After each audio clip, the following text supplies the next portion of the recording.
bahwa conventional energy atau fossil fuel kedepannya akan mulai trennya menurun mulai 2030. 10 tahun itu sebentar. Ya, sekarang kan 2020. 10 tahun itu sebentar sekali. Kalau kita tidak melakukannya mulai hari ini, maka kita akan terlambat. Kita harapkan ini menjadi langkah awal sejarah baru bagi Pertamina baru untuk menyongsong perubahan ke depan era new energy dan kita siap menghadapi transisi energi ke depan. Negara penghasil sipil ini kan terbesar, salah satu terbesar ya. Jadi sangat tepat kalau kemudian pemerintah juga menetapkan policy untuk kita masuk ke bioenergi dari CPO itu. Dan Pertamina juga komit untuk melakukan. Ada beberapa langkah yang akan dilakukan Pertamina. Jadi langkah pertama, jadi ketika saya masuk ke Pertamina, salah satu amanah yang disampaikan oleh Bapak Presiden langsung adalah bagaimana program biodiesel ini harus berjalan. Jadi program B2,5 tuh awalnya. Itu sudah berjalan sudah lama gitu. Tapi tersendat-sendat. Jadi waktu itu Pak Presiden sampaikan, Bu, B30 ini harus berjalan di tahun 2020. Ya akhirnya di tahun 2018 B20 udah selesai itu. Kemudian B30 kita lakukan lebih awal 2019 sudah selesai waktu itu.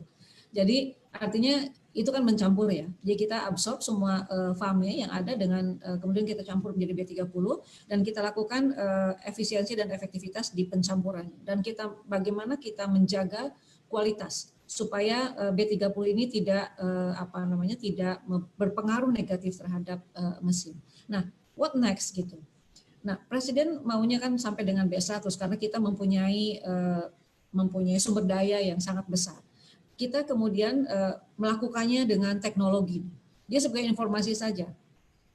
Di Kilang Cilacap, ini sekarang kita sedang melakukan revamping hydrotreating unit untuk memproses B100 ini langsung dari CPO. Dan nanti di bulan Juni tahun depan, ini Kilang Cilacap sudah mulai bisa memproduksi B100 langsung dari CPO. Ya, bertahap dari 3.000 barel per hari sampai ke 6.000 barel per hari. Jadi kita tidak membangun unit baru, tapi ada unit idle yang kemudian kita revamp. Ya, kita menggunakan teknologi UOP di situ sudah kita lakukan prosesnya nanti baru akan selesai di pertengahan tahun depan. Jadi kita bisa buktikan kepada seluruh dunia bahwa CPO akan dapat kita jadikan andalan sebagai bahan baku energi. Ya.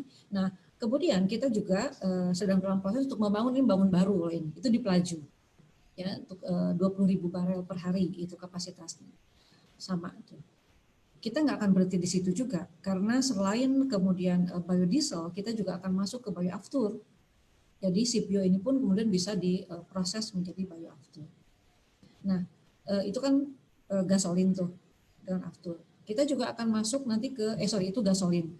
Itu juga akan masuk ke gasolin karena juga demand-nya besar juga kan untuk kemudian kita masuk ke situ.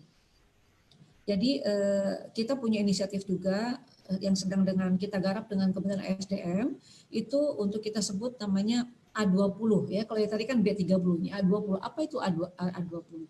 Jadi kita mencampur gasolin dengan metanol ya. Dan etanol. Jadi metanol 15%, kemudian etanol 5%. Itu kita sebut A20. Ini sedang dalam research di pembuktian di SDM. Kalau ini berhasil bagus, maka itu kemudian bisa juga mengurangi import gasolin. Ya, dengan B30 kita kan sudah bisa mengurangi, malah menolkan import solar kan. Kita sejak Maret April tahun lalu 2019 sudah tidak import aftur dan solar kan. Nah, kalau kita sekarang akan dapat menerapkan A20, kita pun dapat mengurangi itu import itu. Jadi kita akan optimalkan yang dari kelapa sawit itu. Kemudian selain itu energi baru yang sedang kita lakukan juga mulai itu adalah dari coal. Karena Indonesia juga adalah negara yang mempunyai cadangan batu bara yang banyak. Nah, tapi yang kita ambil ini memang adalah batu bara yang kalori rendah, coal gasification.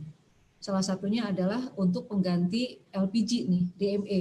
Jadi coal gasification itu bisa menjadi DME untuk pengganti LPG, bisa juga untuk metanol juga. Jadi untuk yang tadi kan mencampur A20 itu kan perlu metanol. Itu bisa dari batu bara, bisa juga dari gas.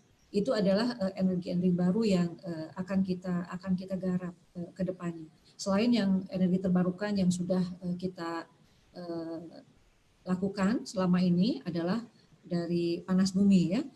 Salah satu kan Pertamina salah satu produsen panas bumi yang terbesar di Indonesia gitu.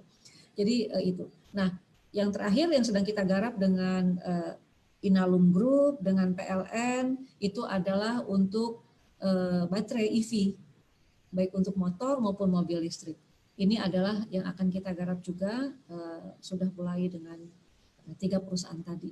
Jadi itu rencana untuk yang energi baru terbarukan yang akan kita garap ke depan.